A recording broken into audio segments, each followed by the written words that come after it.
Welcome to the Milk Bar. Welcome to the Milk Bar. Welcome to the Milk Bar. Welcome to the Milk Bar. Welcome to the Milk Bar. Welcome along to episode 613 of the Milk Bar. Jason Forrest here with you as ever. Coming up on the show, we'll be hearing from LGBT Sparkle about their latest talk. Phil Binkhorn joins us to let us know about a 12-minute comedy short that he's written and directed that features some major stars, and it's called The Man at the End of the Garden. The Man at the End of the Pier over the summer will be Phil Butler. He will be joining us to let us know about the Cromer show, which is going to put a smile on your faces if you can get over that way over the summer months. Plus, on top of that, we'll be having music from Sun King Rising, catching up with their frontman John. We'll be having an natter with Gavin from Dinky about their work. We'll find out about a project called Certain, Wolverhampton-based, with some amazing talent from across our city. And Suzi Quatro joins us as well. We'll be having a chat with her about her latest single and album release. That's on the way on the Milk Bar this week.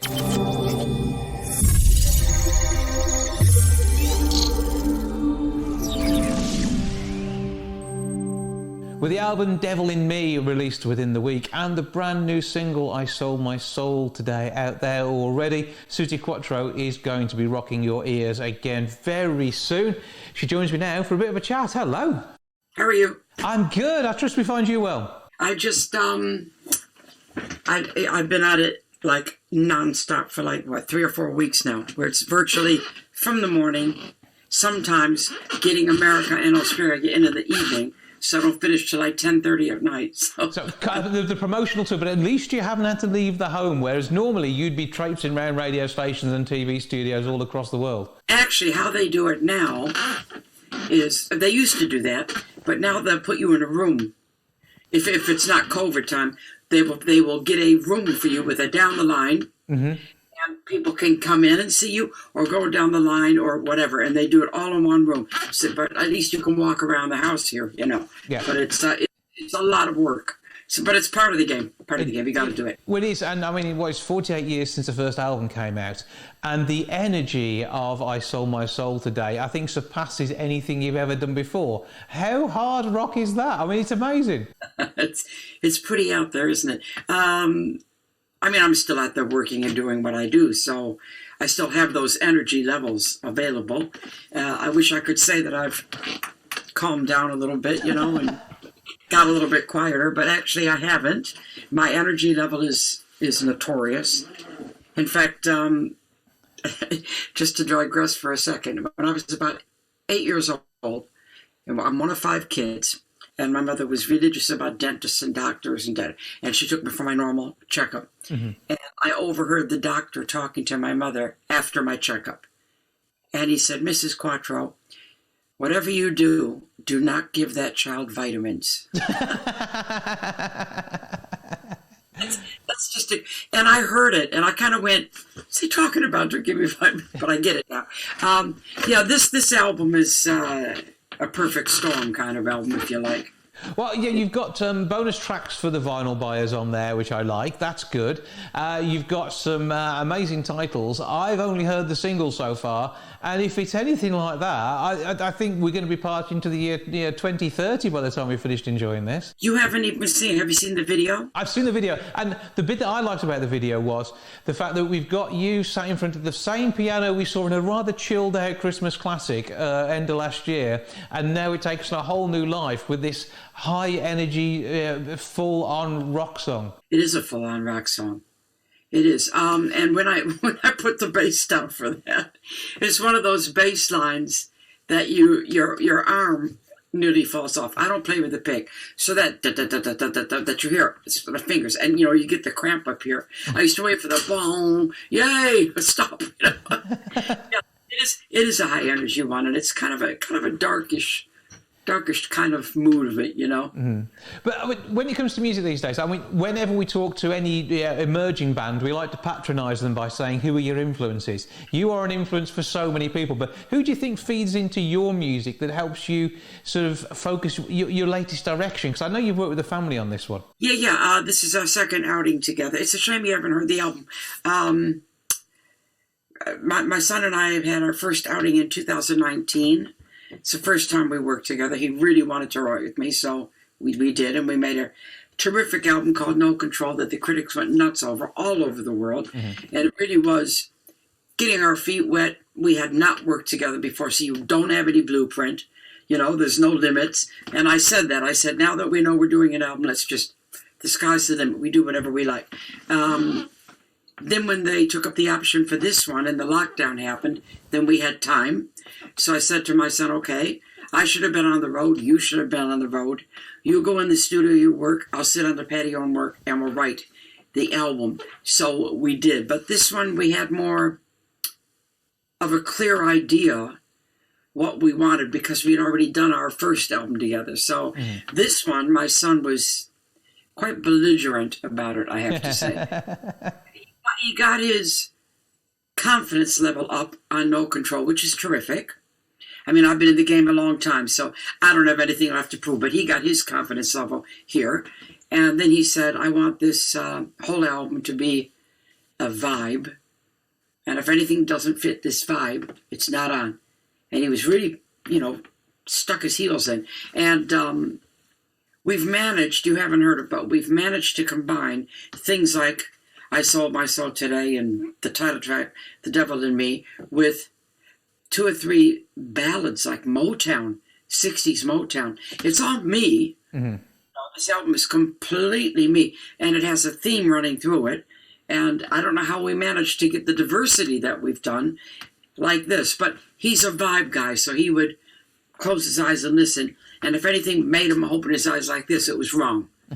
And I came very much to trust him because what my son brought to this project is his 36 years old generation of music, which is different to my generation. So he brought the slightly different ways of writing, just different approaches as each generation has. And he brought in his DNA, watching his mom on stage, being Suzi Quatro, for as long as he can remember. That's very much soaked into him who he thinks I am, who he sees when he looks at me as an artist, and he doesn't budge. That's who Suzi Quatro is. That's to him. So I then brought in my 57 years of age, 57 years in the business, 70 years old, and my lifetime experience and professionalism. And together we went like this, and we got the best of both worlds. Because what he's done, he's made me now see myself through his eyes, and it's like rediscovering myself. It's really quite exciting. He's pushing me all the time. Yeah, but a chance to do that, which probably wouldn't have come in the same way if it hadn't been for the lockdown situation. But knowing you as the artist that you are, you would have found a different path through to potentially the same place. But an album in itself, which you've now looking at performing live, and you've got gigs which are coming up, but you've got to convert this into something which you bring as a stage set. And again, that is something else which is really important to you, is the way you present these things in front of people. Yeah. I'm a working artist my whole life. This has been a hard year for me not being able to do it. My book is full from May, but nobody knows when these are going to happen again. But every album I do now, 2-hour shows, which I've done the last 5 years, solo 2-hour shows with a 15-minute interval.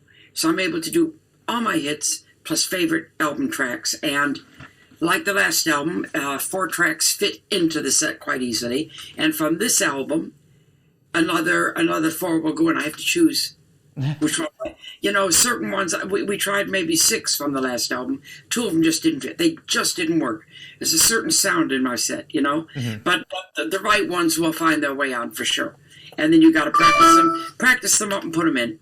And then work it with the band and make it into a stage appearance that works as well as the video it does. And again, the video that you've got going along with I Sold My Soul Today, that, again, born out of a difficult period on recording, and one where the music that you've got there is just completely alive, and the imagery works so well with it. Yeah, it's good. It's a bit of a dark, like I said, it's a rock, but it's a bit of a dark element, and I never, ever, ever explain which no artist should what their songs are, but that one, it's so unusual, I felt I had to. And when you watch the video, then it will make total sense to you.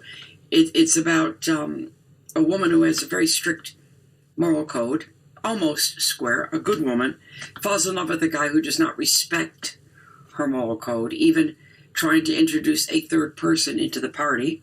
She keeps her moral code. She does not go his way, but she sells her soul because she stays. Mm-hmm. That's the song. And it's a high energy way of delivering that message and that story. And you are a storyteller. We've known that for decades now. And so I think that really brings your songs to life. There's always something more than it's never a throwaway pop or rock song, is it? There's always more to it. Oh God, yeah. When I do lyrics, I go deep down. I go deep down. I've got a poetry book, an illustrated poetry book. So I'm a typical Gemini, and words, I'm very good with words, and they're important to me. I'm a communicator. Mm-hmm. Well, Definitely Me hits on the 26th of March. A single I saw today is available now. We'll take a listen to it. For now, Suzi Quatro, thank you for joining us. Give us the details on your website, your socials and stuff, so we can get those tickets for the forthcoming gigs. Oh, my God. I don't know them all by heart. Oh, yes, I do. I got them written right here.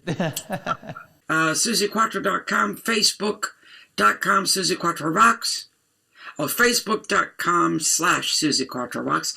Twitter.com/Suzi Quatro. Instagram.com/Suzi Quatro Real. That's important. I do a philosophical posting with a picture every single day since lockdown began. Mm-hmm. And the official website is www.suziquatro.com. It's all there. You can find you online, and it is going to be as amazing as ever. Suzi, thank you for the single. I'm going to get the new album. I'm looking forward to that. Thank you for joining us, and keep up the good work. And thank you. Bye-bye. What do you say when you can't pretend? How do you sway when you cannot bear? I sold my soul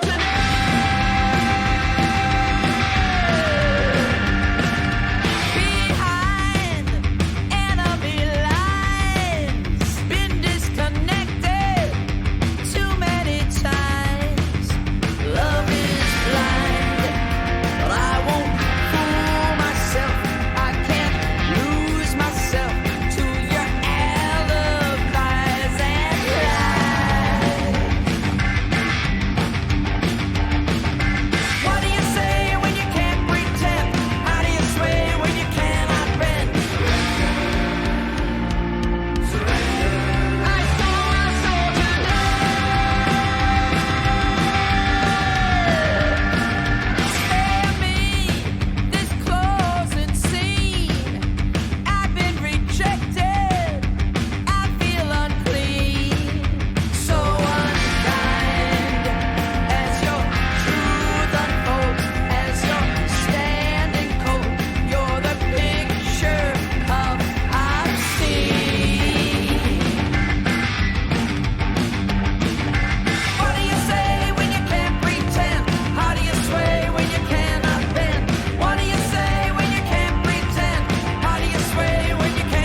Butler is making a triumphant return to the stage once lockdown lets him, and he joins me now, and we are mug buddies as we have a drink whilst having a chat. There we go. I'm liking it. How are you doing, sir? I'm all right, but I'm a bit upset that these aren't dishwasher friendly. Are they not? No. Oh dear. If you look, it's gone a little bit. We started to wash the logo off your mug where it normally says the Milk Bar, but there we go. It's it's not the best, but no, it's a lovely mug, and thank you for it. Thank you. I'm going to put my drink down for a minute as we find out what's going on, because you are returning to a venue you've played a number of times over the years. 4 times now. Well, this will be the 5th time now. It's fifth season, though. We're talking more than just turning up on a Thursday. We're talking about full seasons of work here. Absolutely, yeah. It's a 3-month season. Goes over the summer from July to October. And, it'll be the 4th time now. The 5th time now. I did the 40th anniversary recently, and then before that I did the 21st anniversary. So tell us about it, because it's at the end of a pier in Cromer. It's the only remaining end of the pier show in the world. There's other end of the pier shows, but they're not production shows. They're not, all singing, all dancing, static cast. It's the last one in the world like that. So it's a real privilege to do it. And I nearly got to see you there last time. I just happened to be a week that you weren't around, unfortunately. So I intend to try and get over there, because it is a beautiful place, isn't it? A wonderful bit of coastline. I'll tell you what's lovely about Cromer. Sorry to interrupt, but you say it's beautiful. It is so beautiful. And do you know what? You can sit in one place in Cromer, and it's one of the only places in the world you can do this. You can see the sunrise and the sunset from the same position. Oh, right. Wow. Yeah, one of the only places in the world you can do that. Okay, well, we'll look at the physics of that one later on, and maybe test it out at some point, because that's what I've been told. I mean, it could be. They could be, spinning me a line. And you very rarely see both in any one day, because you're normally working somewhere crazy, aren't you? Yeah, well, yeah, you hardly ever see the both of them in one day. No, never. No, not as a performing artiste. Unless you've had a really good day. You can. I've done it where I've seen a sunrise and then been up late enough to see it set again. What have you got in store for us, sir? Right, so I think I've got to address what's happened in 2020 a little bit. Mm-hmm. So I'm writing a little bit of that sort of stuff, but I don't want it to get too heavy on COVID. Mm-hmm. So I'm going to kind of mention it, I think, in the opening monologue and what have you. And I'm going to do a little bit of sand art this year. In previous years, I did sand art, and I've also done painting with light. But this year, I'm going to bring back the sand art, and I'm going to do it rejoicing everything that we can do now. Things because we're coming out of it now. There's light at the end of the tunnel. So I'm thinking of doing everything we've missed, we can do again. Sort of thing in and do it in sand, and make it colourful and beautiful. And yeah, so I'm looking forward to that. Yeah, because you're not only a comedy maestro, but your art is amazing. And whether we're talking about the painting with light, the sand art, or the fact that you put a blooming awesome portrait together as well, how do you get to be so talented? It's not really fair on the rest of us. I don't know if I am. I'm into lots of things. That's what it is. I like to play with different mediums, and I like to.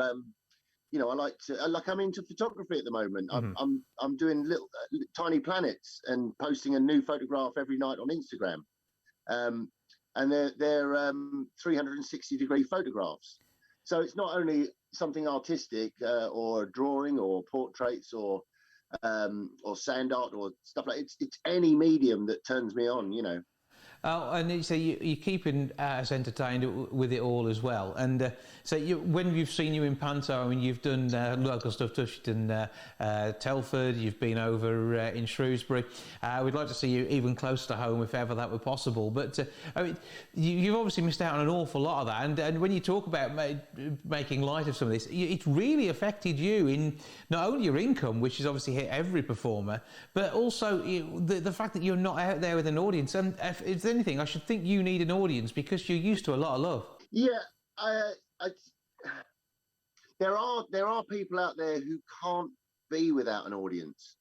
They need it. They absolutely have to have it. I look at it in a different way. I'm going out there and I'm just having fun with people. And people are giving me money for going out and having a laugh with people. And that's the way I've always looked at it. I've never done it for the money. I've never done it I've just done it for the fun of it, the joy of it. You know, just getting out there and just seeing what happens, because anything can happen in my show.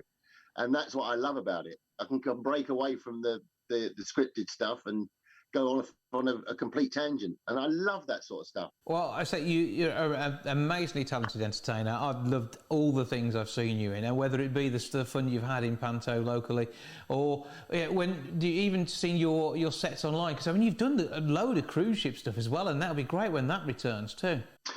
Yeah, well, that's going to come back, I think, next year. I don't think America is going to be ready until January next year. For cruising and all that sort of stuff. I know there's cruising that is happening as of kind of next month and the month after.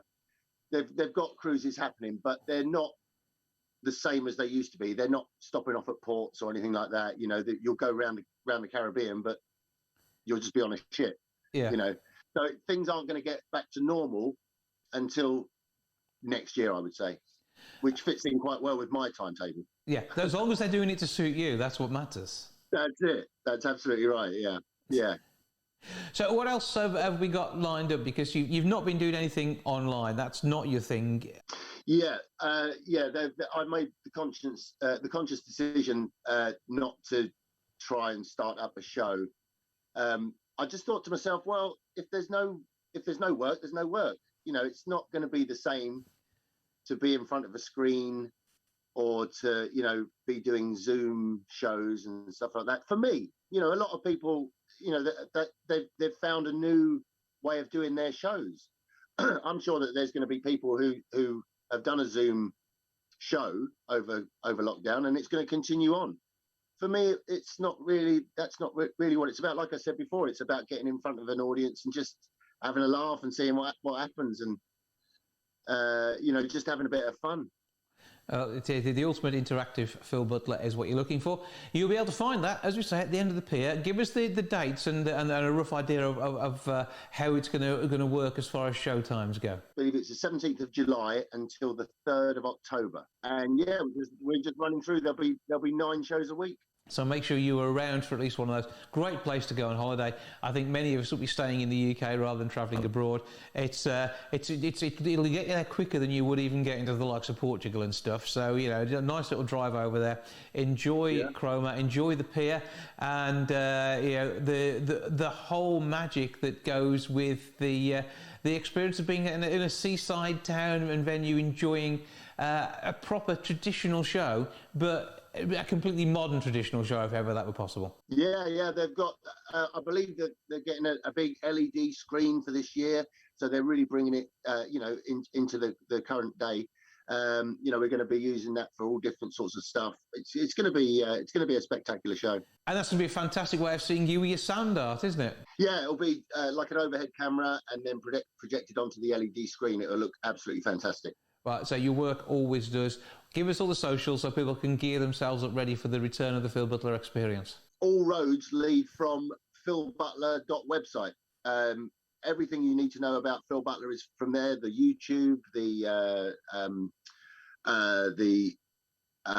Instagram and Facebook and Twitter, and also go to Lil Phil's Tiny Planets on Instagram and check out my photographs every night at 8 o'clock. Okay, do all of that. And where do we find the End of the Pier show? Simply go to cromerpier.co.uk and you can get your tickets from there. So, Phil, always a pleasure to speak to you. Thank you for joining us, and we'll catch up with you soon, hopefully in real life. Yes, absolutely. And good luck to everybody getting back to normal. Cheers to everyone at the Milk Bar. All the best to you.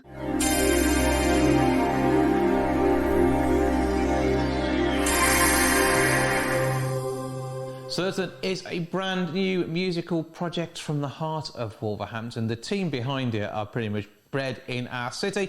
To tell us more, I'm joined now by Judith, Nick, Taylor and Gavin. Hello, gang! Hello! Right, so first of all, we have a studio royalty, basically, Gavin Monaghan. Hello, sir. I'll single you out to begin with. How are you doing? I'm very well, thank you very much for asking us on. Well, good to have you here. Right, we'll come to you in a bit after the rest of the gang have explained what's going on, okay? Okay. Right, so I'm going to start with Judith and Nick to begin with. Writing music is obviously a talent which is essential to our world, and you've got some great stuff ahead of us. I think Hopefully, so, yeah. we think we're excited. Yeah, it's really something positive and something hopeful and something bright, which is what I think we're all hoping to, And just to take you up on what you said there, actually, about it being essential to our world, I think over the last year, everybody's really, really seen that. Because over the lockdown, if you look at what's really sustained us, it's been music, it's been things like sport, it's been doing the Keep It with Joe, it's been art and music that's kept us going. And I think, if anything, the last year's really shown us how important music is to us. So explain a bit more about this project and how it came about. Okay, so we've been writing with each other a long time, and we've been working with Gavin for even maybe longer than that, if that's possible. I feel like we've known Gavin forever. And so we often work with Gavin, and we had a new bunch of songs, and we wanted to go and record them. And we asked Gavin if he had any interesting artists that would like to come and just do sessions. And in walked Taylor.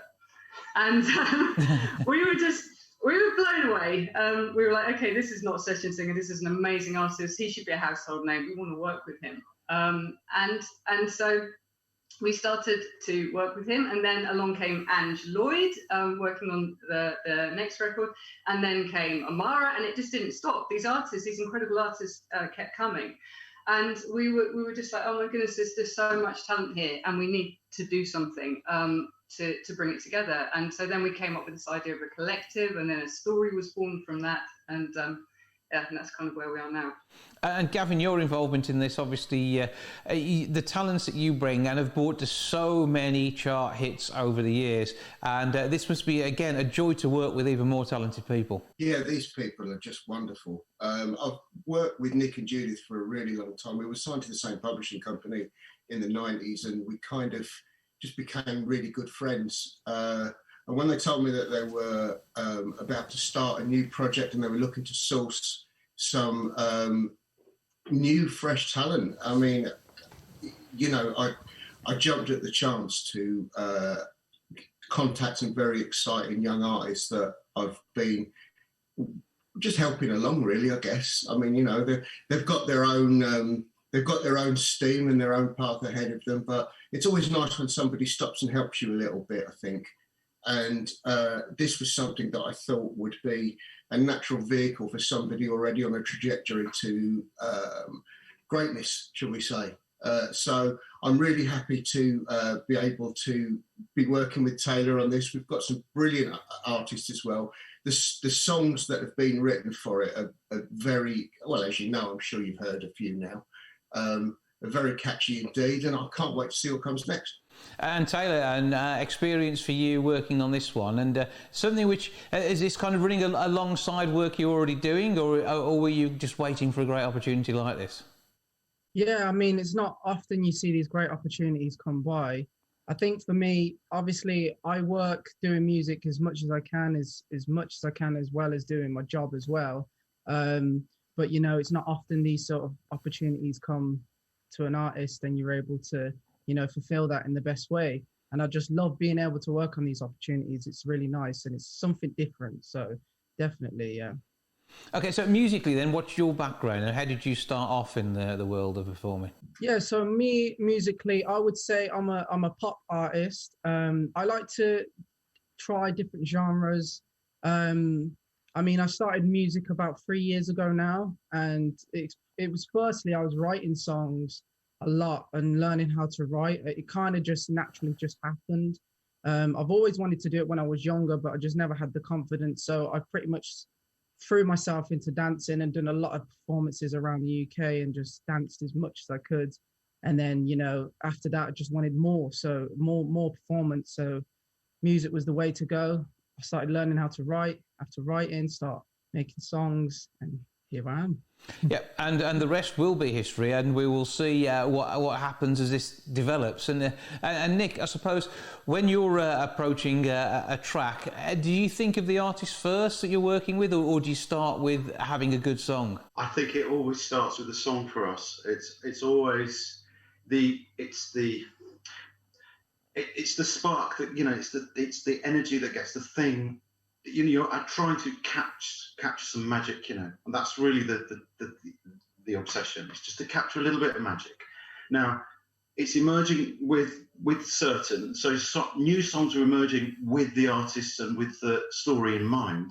But the initial spark was these positive songs. You know, our taste is fairly dark, into fairly dark music. But going through this period, you know, with lockdown, we found ourselves listening to sort of positive, very positive 60s music that we were sort of familiar with, and, you know, nice melodies. It just cheered us up, and we just found ourselves drawn to these kinds of pop-up songs, you know, and that's how it's kind of emerged for us.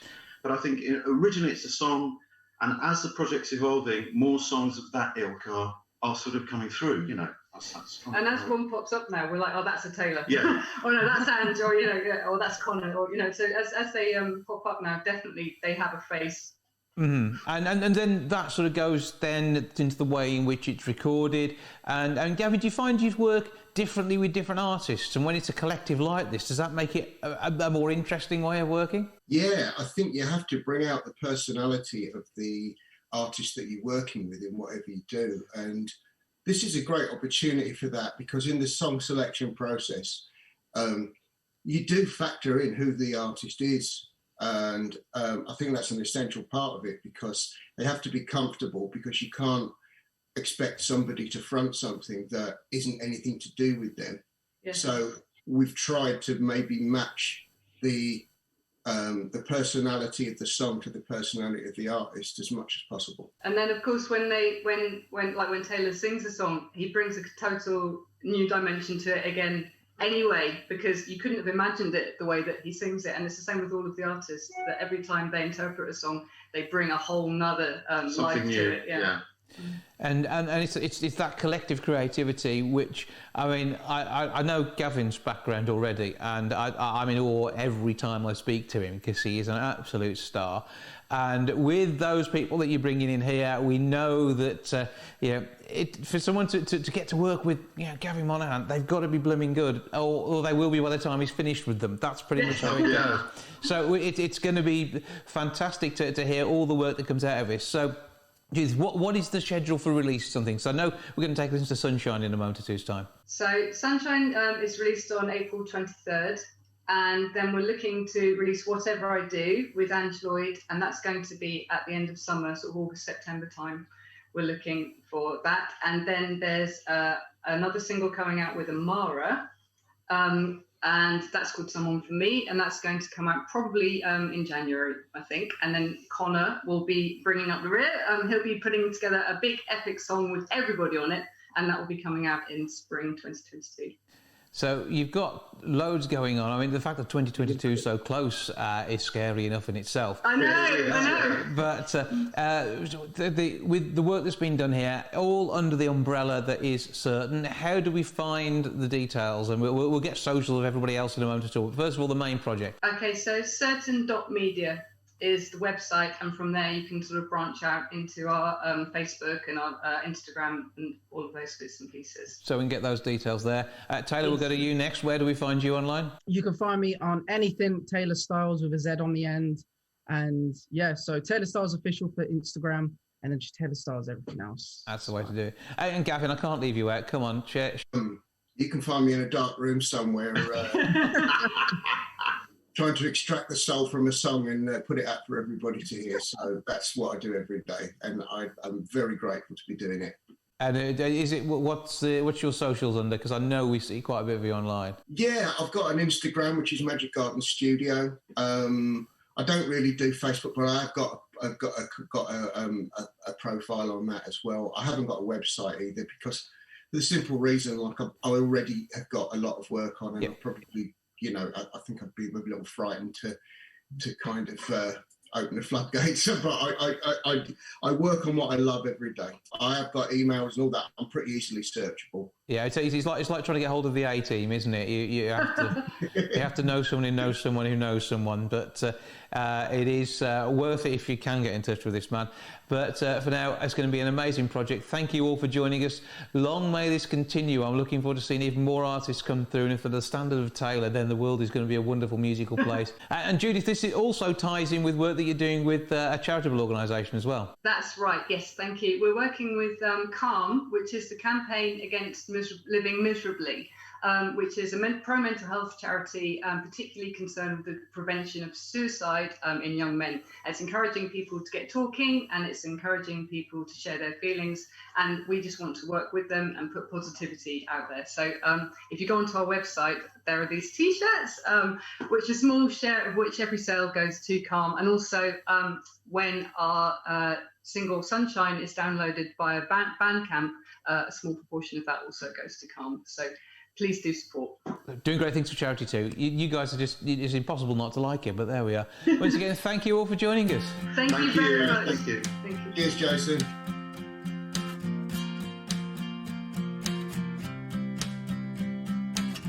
It's been a long cold winter on my own. Broke another screen on another phone. I take the cardboard to my window pane. I got a bucket to collect the rain. I keep my head down, 'cause that's the way it goes.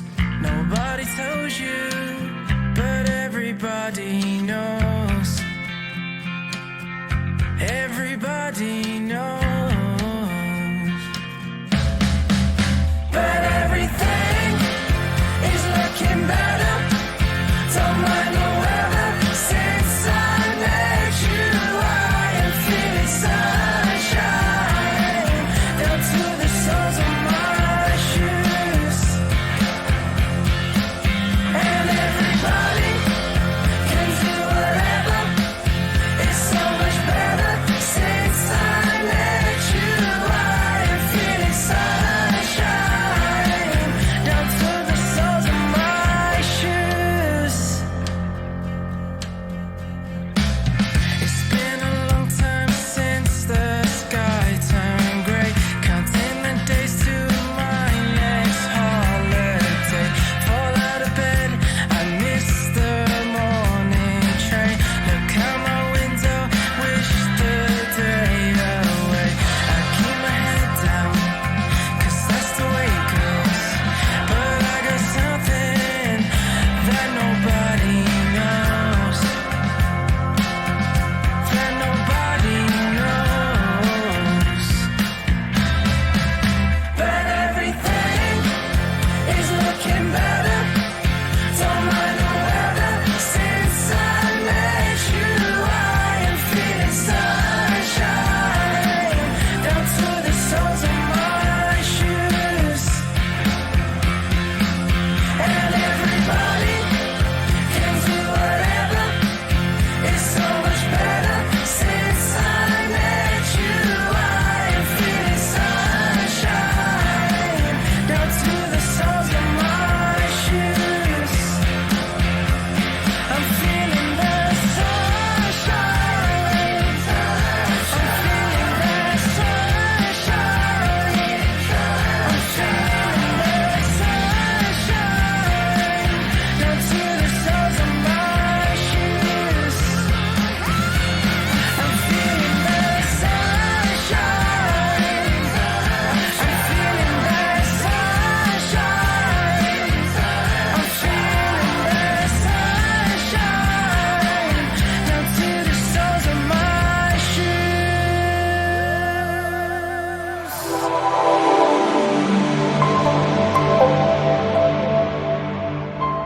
Hidden Door Productions and Paul Binkhorn bring The Man at the Bottom of the Garden to your screens. It's available now. It's a comedy short, and Paul joins me now to tell me more about it. Hello. Hi, Jason. Nice to meet you. Well, good to meet you too. Tell us a bit about your background to begin with and how we find ourselves with this latest piece of work online. I'm a director from Manchester. I originally started off directing theatre and then moved into audio, drama and films. And that in itself probably is a good move with where we find ourselves in lockdown, even ongoing now. And this itself is a comedy born out of that situation. Yeah, it is. It's a 10-minute short film which I wrote during the first lockdown, and it was released earlier this week. And with the cast that you have around you, you already know you're onto a winner with them. So give us the background to the team in there, because you've got Coronation Street stars and all sorts. Yeah, we've got a great cast. It's just a cast of 3 actors. It's a kind of a family unit in the short film. So we've got Denise Black, who many people might recognise from Coronation Street, Emmerdale, Queer as Folk. We've got Paul Bradley, who was Dr. Hope in Holby City, also in EastEnders. But early in his career, he was in Red Dwarf and The Young Ones. And we've also got playing their daughter, Claire Calbraith, who's most recently in Unforgotten on TV, but she's done Downton and a number of other kind of Vera was another thing she's done as well. Well, give us the background to the premise of this piece, because as it sounds like there's a gentleman who may be habitating down the bottom of a garden somewhere. Well, yeah. It's all filmed remotely, and it's the story of a daughter who's not in face-to-face contact with her parents due to lockdown, and she's touching base with them to kind of see how they are on a day-to-day basis. And one evening she rings up her mum to speak to her mum and dad, and finds out that her dad is in isolation at the bottom of the garden because apparently he's showing signs of COVID, but all's not as it seems. Is not necessarily down there for the reason that people believe to begin with. But we can't say too much more than that without throwing in spoilers to the situation. But when it comes to this sort of work, I mean, you've had some great pieces through time, and the directions that you've done. And what was it like trying to do this in a remote way? Because I suppose your actors become camera operators, become sound engineers, and that starts to pile a bit more onto their plate than they used to. Yeah, they all filmed it from home. They were responsible for their own costume, their own makeup, lighting, everything else. I think it was just a case of getting them relaxed with the whole situation and not putting too much pressure on. But yeah, they all did a fantastic job. And I think once you get the right actors anyway for any project, it makes the whole thing a hell of a lot easier. But it takes some careful cutting together to make all of this work. And were they on real-life calls, or were they just filming themselves when it came to delivering lines to each other? No, everything was a real-life Zoom call. So they were all sent microphones through the post to kind of get the best sound quality. And yeah, the daughter had her conversations with the mum, the daughter had the conversations with the dad. At no point during the short film did the mum and dad ever actively engage with each other on screen. So the daughter is stuck in the middle between the two of them. And reflecting so much of real life and the way things have worked out, because we've all found ourselves in this world that we don't quite understand, and we may feel like we're at the bottom of the garden, even if we're not. Yeah, we all know. I think we've all got something in common that's unifying us all now, which is frustration and a number of other kind of emotions about not seeing loved ones and family and friends. So yeah, the short really was just give a bit of comic relief to the whole situation, kind of put a spin on things. There's a lot of drama in the real world, so I just kind of want to take the edge off a little bit. And it's only 12 minutes long, so. But does that not make it more difficult writing something that's that short in time to really get that impact, rather than having half an hour to play with the characters a bit more? You've got to get their identities in there quickly. Yeah, it takes a fair bit of editing when you write, because I wrote it as well as directed it. Mm-hmm. Yeah, it takes a fair bit of editing to kind of make it nice and concise. But I think people are so used to short content now. You've got kind of short TikTok videos, short videos that find their way on YouTube. I think, yeah, there's a big desire for short form content. And when you are, say, writing at the moment and then trying to pitch this idea to get the finances to do it, because everybody has to be paid in this. We have to keep remembering that it's online. We don't seem to be paying for as much as we would normally do, but actually the creatives still need the cash. They've got to live the same way as everybody else. So how do you get this sort of thing funded? Well, originally, I wrote the script for a competition which BBC Writers' Room ran in the first lockdown. Mm-hmm. So they put a call out for scripts which could be made under lockdown circumstances, and they eventually produced 8 of them which went online. Now they had almost 7,000 submissions, and mine got down to the final 50. So it didn't get made through the BBC Writers' Room. Mm-hmm. And then I connected with a producer, Karen Newman, who I'd met at Bolton Film Festival, sent her the script. She liked it, and kind of we went from there, really. And she put the money together to allow us to kind of pay the cast and stuff, which it was great, given so many people were out of work, to be in a position to, one, be creating work myself, and two, be able to pay actors to kind of be doing something. Mm-hmm. Great. And what is the next move? Have you got more plans afoot for the latter stages of our current national strife, or are you now just sort of looking forward to mid-June and an approach of normality? I've been writing. Got a few more shorts. I started working on a feature which I'm co-writing at the minute. Yeah, it's been a tricky one. I think people can only bear so much lockdown content.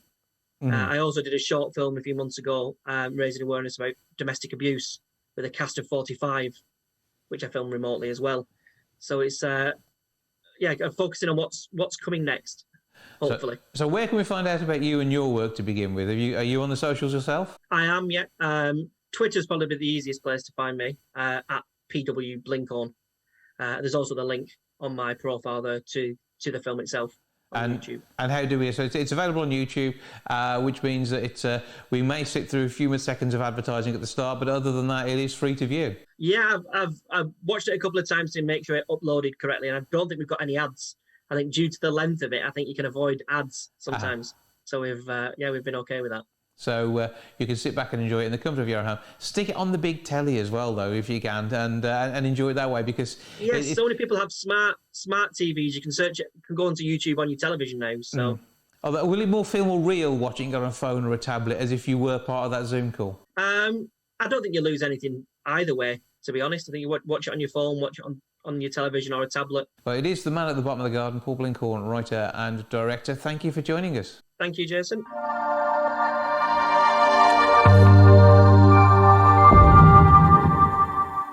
Dinky are on the verge of releasing more material. They had a single out recently we'll take a listen to in a bit. Meanwhile, from that video, somebody whom I only know as a silhouette so far is Gavin Medzer, who joins me now. Hello, sir. Hello, how are you? I'm very well. So to give us a bit of the background on Dinky then to begin with. Oh, it's a very long story, but I'll give you a very abridged version. So we formed around about 2001. So we are, I am showing my age here a little bit. But it was kind of an early stage of the band, but to cut a long story short, we properly formed around about 2007. That's what I class as canon, if you like, for the band's history. Yeah. We've obviously had a number of lineup changes over the years, as you know, people's lives just move on in different directions and things. But we've been fairly consistent with the lineup that we've got now. We've had that lineup for probably about 7 years. We've put out 2 albums, and we're kind of gearing up to start work on a 3rd album once lockdown is lifted. And that's where the new singles will live finally at the end of the day. But with the work we've got out there so far, as I mentioned, we Somewhere We Want to Be, is that the name of the song that we're going to take a listen to? Yeah, it's called Somewhere I Want to Be. Yeah. It was the last single that we put out. Now that one looks like the video. You're on top of Bar Beacon in silhouette form. Is that about right? That is Bar Beacon. Yeah, we tried to make it look not like Bar Beacon, but it was a COVID video, so we had to sort of meet up and socially distance, and that was just an idea that we had, just to be outside. To try and make a video, but it was Bar Beacon. Well spotted. That's I know my beauty spots around the area, and but I mean, with the work that you've done in 2007 officially, that would do 14 years or so. I mean, you guys have sort of probably grown together musically, and has that sort of formed the sound that you've got now? I think so. Yeah, I think we've become really good friends. I was always friends with the bass player, like beforehand. We met a long time ago.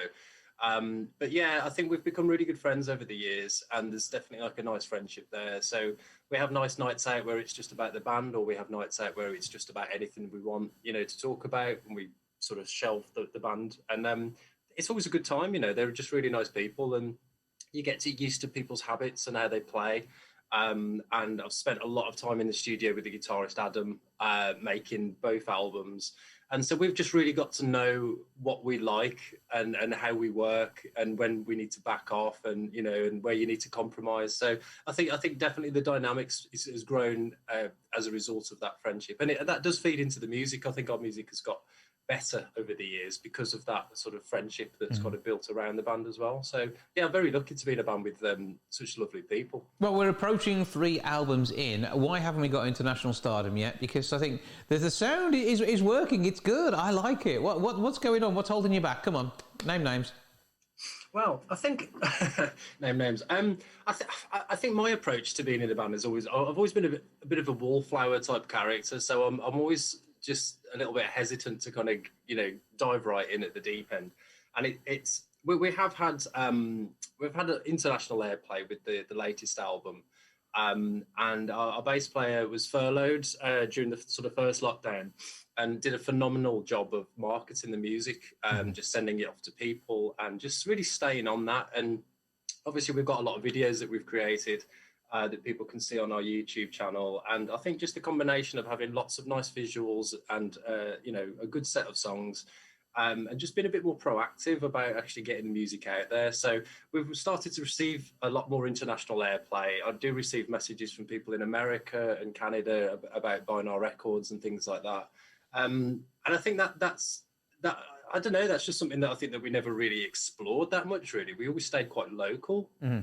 I don't know why. I don't know if we were trying to be some kind of underground cult band or something like that. I'm not sure, but we're talking a lot more about going to play internationally when we were allowed to. I think that was the plan for 2020. We had talk of some international shows, possibly going to Japan to support a band, and just some stuff around Europe. But then obviously that all just... It's shut. Everywhere's shut at the minute, so that does really spoil things somewhat. So we'll see what 2021 and really 2022 brings, as that'll be your opportunity to shine. It's always better to do it on the even number years anyway. But I think with the third album, this could be the one that really gives that level of push. So what do you want from being in a band? Because obviously you're playing normally gigs throughout the Midlands, and you're being followed around by your fan base there, and stalking in a good way. So what actually happens post album 3? I think we talk about this quite a lot because some of us are a little bit older, and maybe that ship sailed in terms of getting the big deal and all of that kind of stuff. But I think we've always said that it's because we're really good friends and everything. We've always said it's really about making memories and just having a really good time and playing music. I'm not really sure what the end goal is, but it's just a lot of fun. You know, I've been playing for 20, 25 years or whatever, and I just feel very, even on a small scale as an unsigned artist, I still feel really lucky to have been able to do that. So we for those people that know us, they know that obviously we put a lot of creativity into our videos and just everything that we kind of put out. There's kind of a large stamp of kind of what we think is a good quality. So I think we just want to carry on that and just to see where we can take it. I think the music will inevitably evolve a little bit as we go through. I think the third album will have a different feel about the previous two, and I think visually we want to just get more creative. We get better, more well versed with what we do, and we're building up that experience. And I mean, for me, I want to go abroad and play, and just find a new audience, really, and just kind of expand our field where we're working, and just see where that takes us. I think that's probably the most. We've been playing locally for a long time, and we've played the same venues over and over and over again. And I think we've just got to a point where we're just a little bit bored of doing the same thing. So but your audience still love you. They still keep coming back to see you. So you've got to keep them amused. Oh yeah, definitely. We'll still be checking in. But I think you've got to keep things fresh for yourselves as a band. And I think that's one of the reasons why we've been around for such a long time. Most bands will have a shelf life of 2 to 3 years. And I think when we do interviews and we say, we formed in 2007, people seem really shocked that we're still, together as a band. And I think the only way that we've really been able to do that is that we kind of all agree on everything that we want to do, but we also want to just try different approaches to everything that we do, from recording to making videos. Everything's got to be something new and fresh. because it's got to stimulate us if we're going to stimulate people, and I think that's kind of the key kind of component, really. So whatever happens beyond COVID will just be about trying new things and trying to, like I said, new audiences, new approaches to just everything related to the band, I guess. Well, a third album is on the way. Dinky is the name we're looking out for. How do we find you on all the socials? We have a website, which is dinkymusic.co.uk. Instagram is @dinkymusic.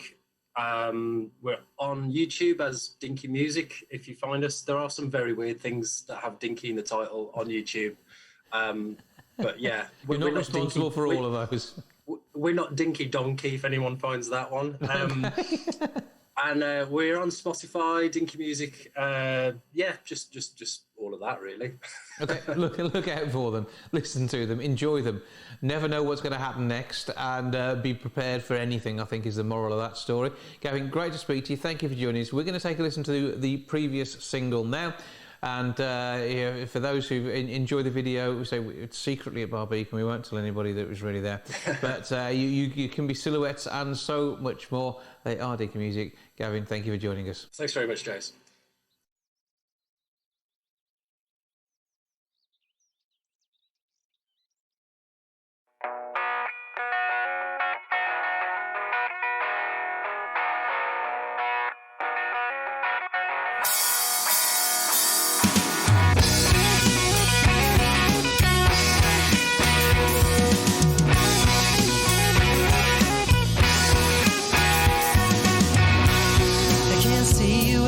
Time I close my eyes, but I wish that you were here instead.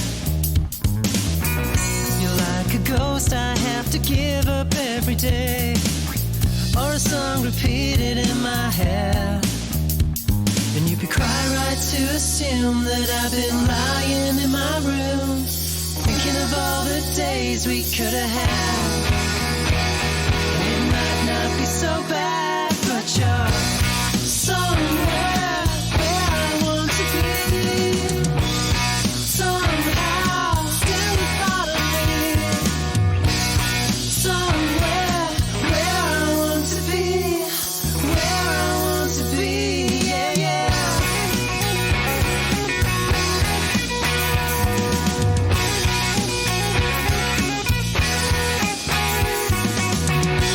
I can't see you anytime I need your eyes. All I need for you to take me there. Although we knew that this was never meant to be, I never thought that it was fair. And you'd be quite right to assume that I've been lying in my room, thinking of all the days we could have had. And it might not be so bad, but you're somewhere.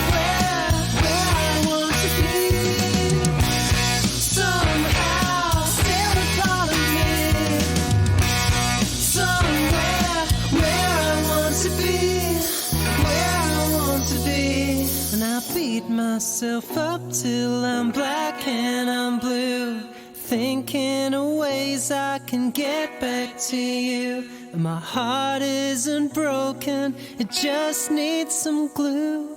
And that's true.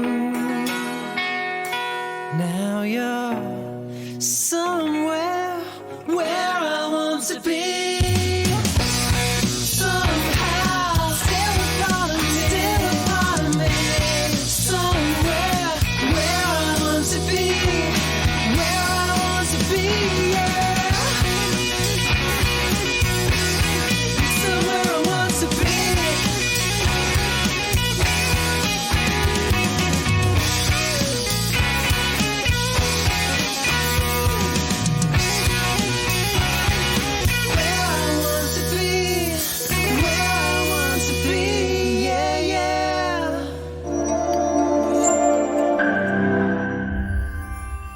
John Blangero from Sun King Rise. He's busy celebrating the release of their latest work, and he joins me now for a chat. Hello, sir.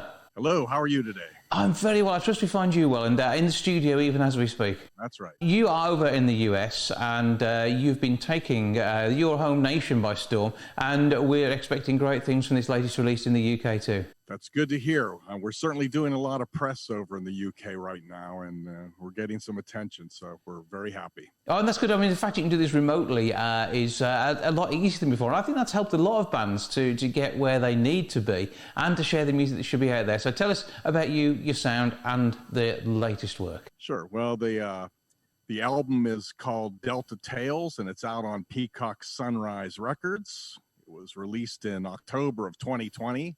It's one of those COVID-19 albums. Practically the whole thing was done during the pandemic. It's a very organic sound. If you like kind of Southern rock and soul, kind of retro, kind of a 70s feel to it, all with real players, real musicians, real instruments, no use of things like auto-tune on this album. That would be bad. We definitely don't want auto-tune. But when it comes to, I mean, that sort of sound, that must have been something your parents introduced you to, because you're not quite old enough to have lived through it to experience performing at that time, are you? I actually started playing I started gigging in the early 70s. So really? I am old enough for that, yeah. Wow. Okay, you've worn well, which is unusual for a rock star. So congratulations on that to start off with. But, I mean, so this is a sound that you've kind of honed over the years then, which explains why you're so good at it. Yeah, well, I played in bands. I kind of grew up playing the piano, and I had a piano teacher who actually only taught me hymns, so that kind of got me into the gospel kind of piano thing. And I guess my biggest influences would be people like Leon Russell and early Elton John and piano players like that, and that kind of songs, all with kind of a lot of horn sections and things like that. So kind of it's a real Southern feel for sure. Southern America, that is. Southern United States, that is. But I mean, it's a sound in itself, though, which lends itself well to big stadium performances. I mean, that's the sort of feel you want to be going for. But equally can be at home when you bring it to an intimate crowd too.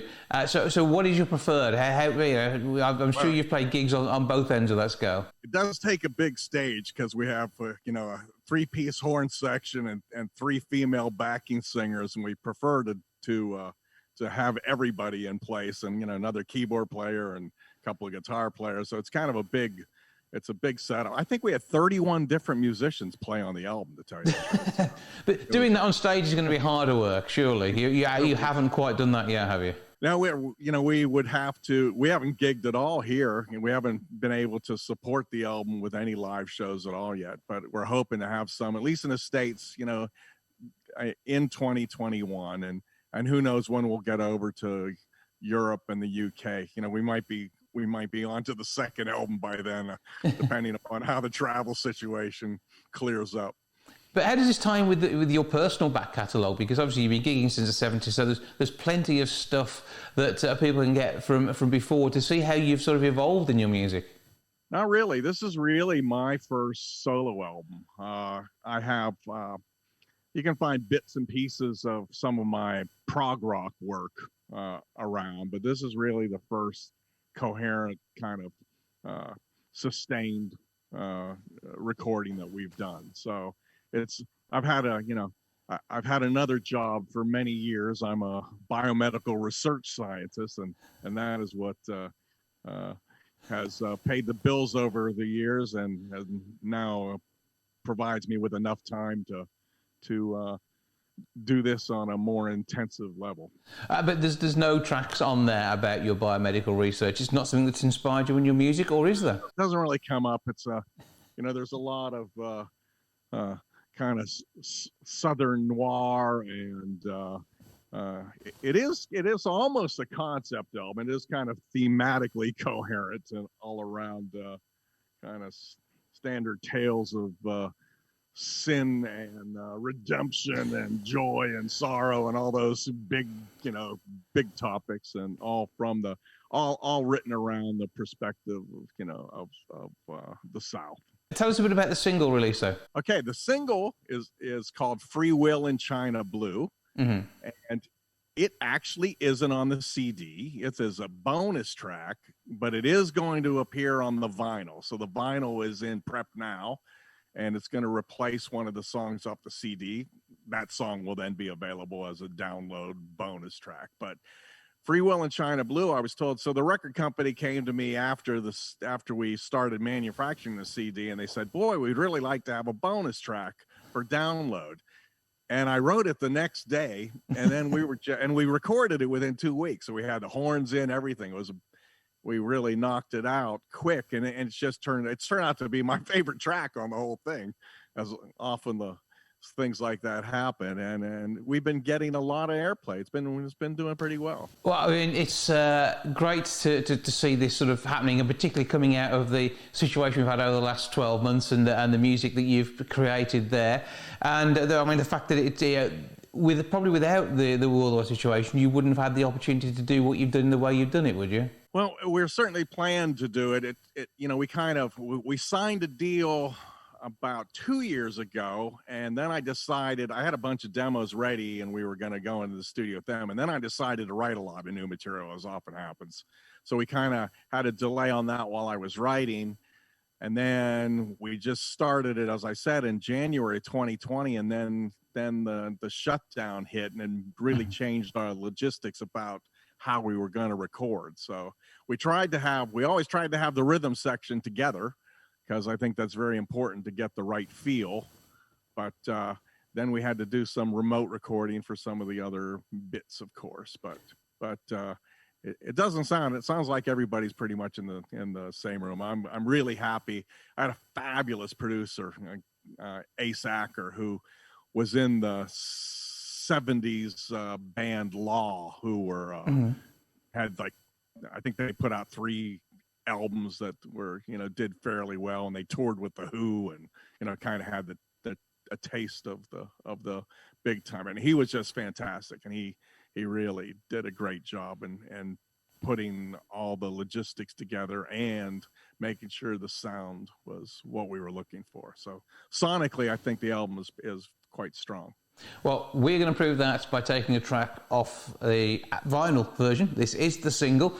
And Sun King Rising we need to look out for. Are you doing loads on the socials as well to work alongside all of this? We are. Yeah, we have a lot going on, and like I say, we have quite a lot of advertising going on, and we just got a shout out. We made the hot list at Classic Rock Magazine, and we have appearances in Mojo and R&R, so some of the more significant press, and Relics over here in the States.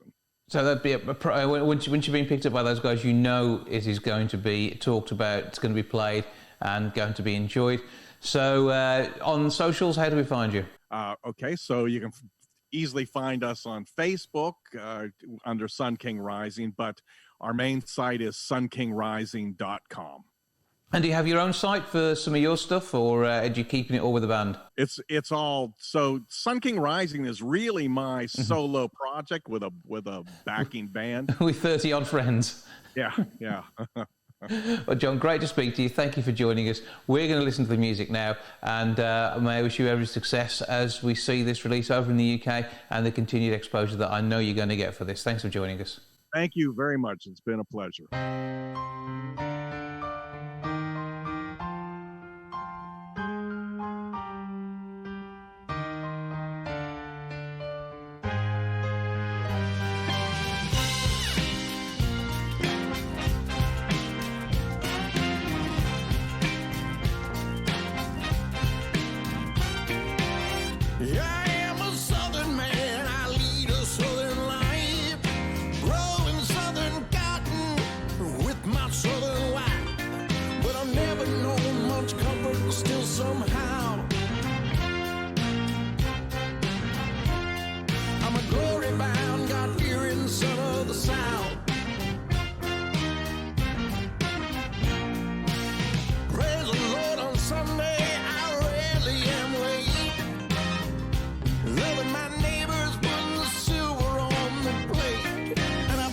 Jesus that he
Salome's mouth. Moonshine and moonlight made me down my eyes, but nothing matters much when I hear sighs. While the rustle of a blue dress fills the air, in the human night I forget my prayers. Her heart skips as I untangle her hair. Her lips are moist as morning dew. I am a sinner, but I do not despair. She's free will and China blue. Halfway to heaven, yet a two-step from hell. Heartache and hunger draw me to her well. Well, hallelujah, still hanging in the air. It's free will, she's free will in China blue.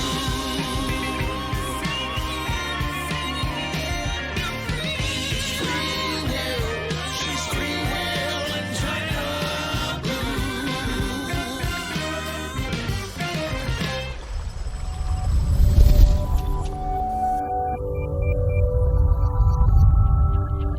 LGBT plus Sparkle will once again be getting together at 2 o'clock on Thursday. Paul Ryder is the man who pulls these meetings together. Alexis is the guest this week. And Paul, tell us a bit about this week's topic of conversation. Hello, thank you for having us again, Jason. It's always a pleasure. We've got Alexis talking about intersex. Well, I don't know a lot about this subject, but it'd be nice to find out a bit more about it. Well, Alexis, you join us now to give us a bit of a kind of warm-up to this Thursday's get-together, just so people know the reasons why they want to come and hear this talk. And we hear a lot these days about gender and gender identity, and it's finally we're starting to recognise the fact that people don't identify just as male and female. And there's an awful lot of areas within this subject that we need to have a much better understanding of, and hopefully you can share a few thoughts there on Thursday. Yes, it's very nice of you to invite me. Thank you. It's very courteous of you. Yes, I can see what you're saying. I mean, there was a time, like I say, when people thought of, like I say, what I class as the binary, male or female, of course. But I think more and more in these more, shall we say, enlightened times, people can represent themselves more happier as their true self, if that makes any sense. Like I say, that's what I am. Like I say, I basically class myself as an intersex, transgender woman. Like I say, a binary person is yourself, male or female, that are biologically born male and female and stay as so. But I'm different, obviously. I'm trans, but also intersex. Like I say, you have the binary people, male and female, of course. Then you move on to such things as trans, which are people who are born in a male or female body, but wish to transition, that's why it's transition the word, into the other kind, which is either male or female. An intersex person, like I say, or the word DSD, which basically counts as different in sexual development, means where a trans person, like I say, are born in a physical male or female body, that's just a biological fact. It's not trying to say they're any different. Obviously, their conscious is more male or female. An intersex person is a physical manifestation in the body itself, chromosomally structured. So when we are born, at the beginning of our construction, we are female and become male or stay female. But as an intersex person, in my case, my body went to male to the B from the A and decided it wished to go back again halfway through being made in the womb. So in some respects, not being fully constructed male or female, I'm a combination of both. Therefore, I'm suspected to be an XXY chromosome, if that makes any sense. I know it's a bit confusing. So you've got more genetic material than most. I think that in some ways. Oh, yes. I mean, I have certain traits. I mean, I suffer from a chemical imbalance in the brain, which my brain, called the pituitary gland, which is one of the smallest structures of the brain, cannot create hormones. It's something that intersex people can suffer from. Non-intersex as well, and it means my body literally doesn't make male or female hormone. And of course, if you wish to become an adult and produce one in your actual puberty, you need those hormones to do so. But in my case, I didn't. So So how was that identified for you? Because this is a medical side that runs alongside your identity. Oh, yes. Like I say, this being on camera now, most intersex people probably wouldn't even speak of themselves or say, I declare myself as intersex or trans. But I think it's just something that's very important to talk about because several reasons. I mean, I'm not trying to say, look at me, I'm intriguing. I'm just saying, if you're out there and you're like me, that's not a bad thing. You were born different. That's not a bad thing or awful thing. I mean, there's different combinations. It's like, I would say slightly sound male and look slightly male, but I'm more female. I know an intersex person who is more female looking, but produces more of an internal male, as I say, if that makes any sense, because it can be very confusing, of course. You're probably, I'd say, more aware of it because of the trans nature of how you were born compared to how you are, how you feel because of who you are on the inside. Oh, of course. Ironically enough, you have two snails on your table. That's an icon of the intersex because a snail is neither male or female. An icon to run alongside both something that is physical and contained within your mental makeup.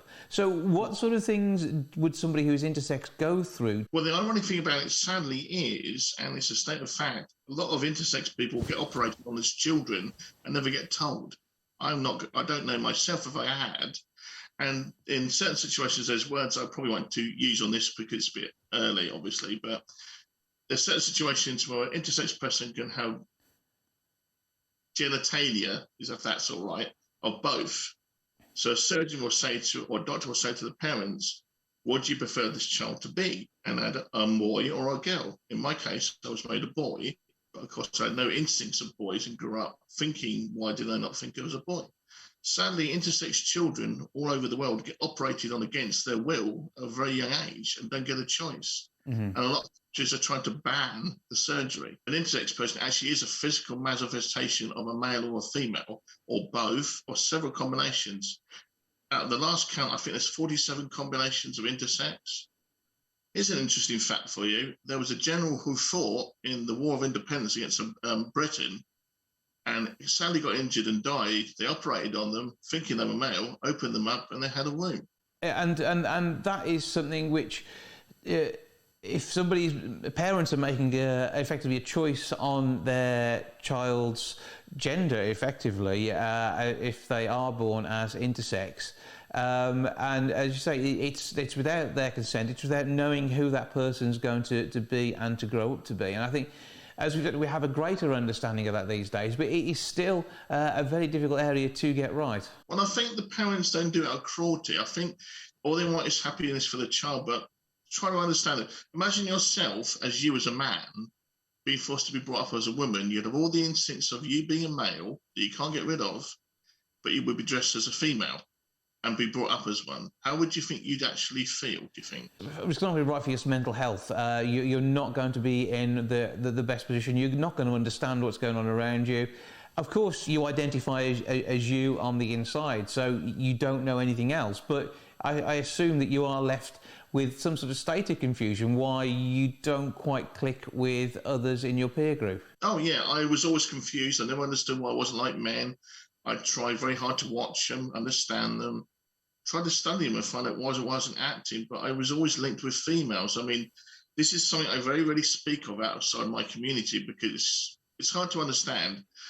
I've always had the instinct for childbirth. I know that's hard for you to very understand, and it's very strong. I've spoken it several times to other women, trans women, and everyday women, as I call them. And I discussed how I felt, and the woman said to me that I spoke to his girlfriend, that's exactly how I feel.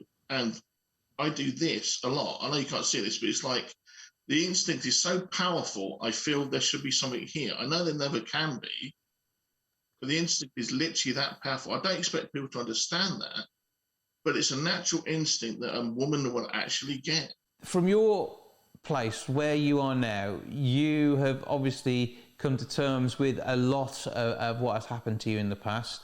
The fact that you would have had an operation when you were very young, that obviously was not consensual, it couldn't be, but it was a direction and a path that you were put on which didn't match the person that you grew into.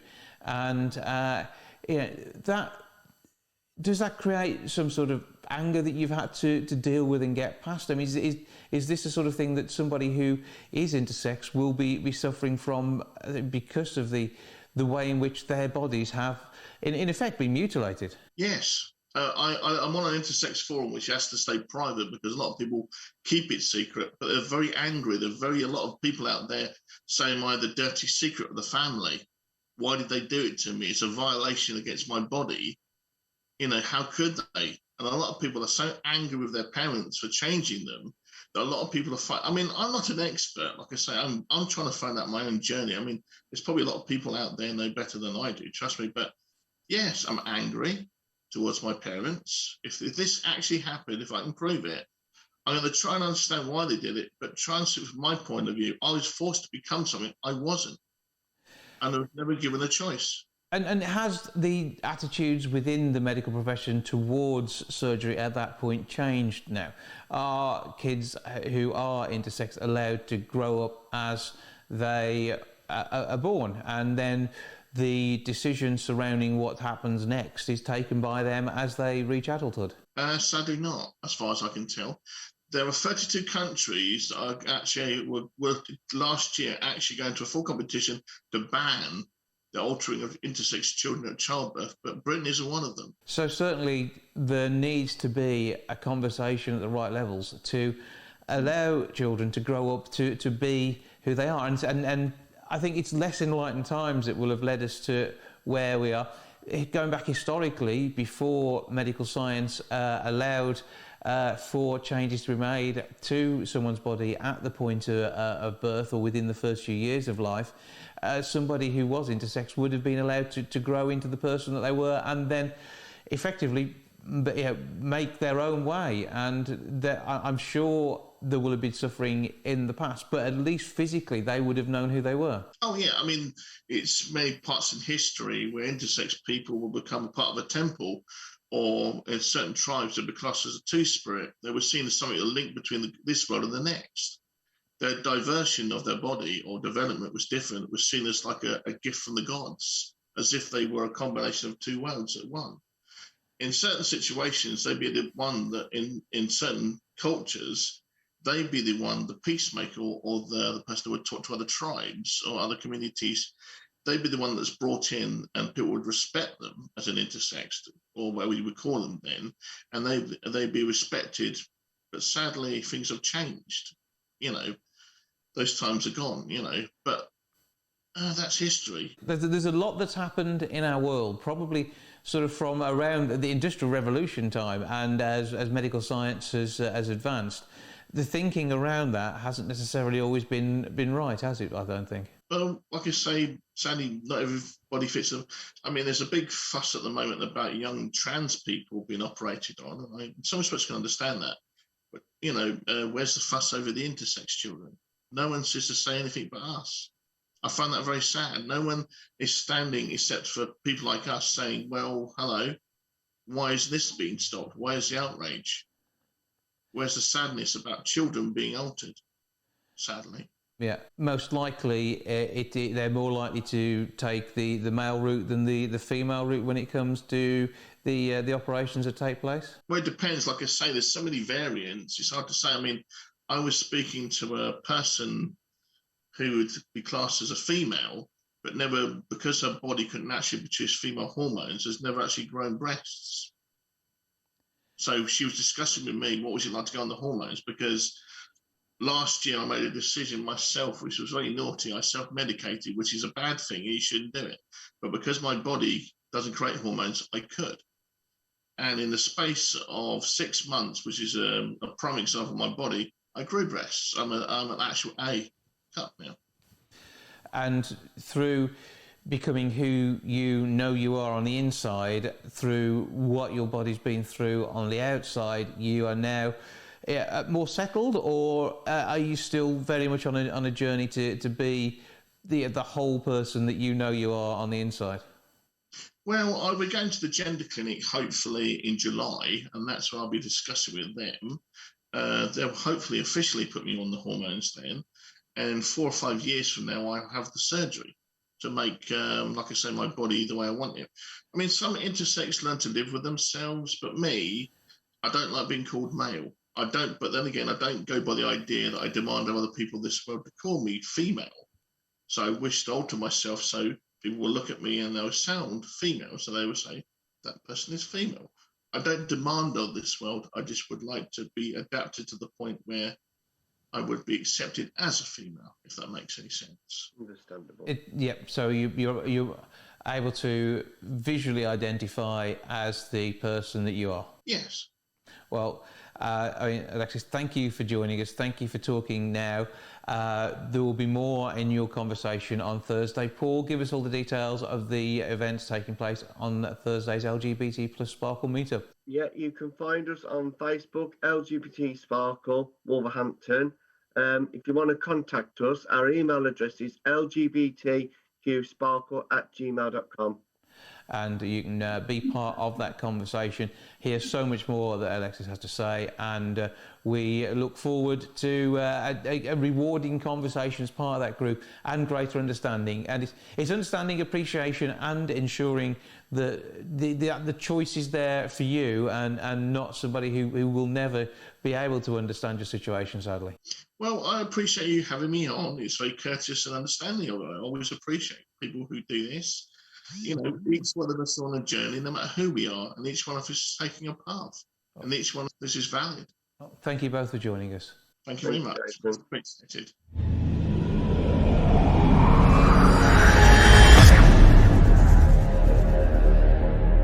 Well, that's all for this week. Thank you so much for joining me. Back with episode 614 next week. I'll see you then. Ta-ra for now. Goodbye from the milk bar. Goodbye from the milk bar. Goodbye from the milk bar. Goodbye from the milk bar. Yeah.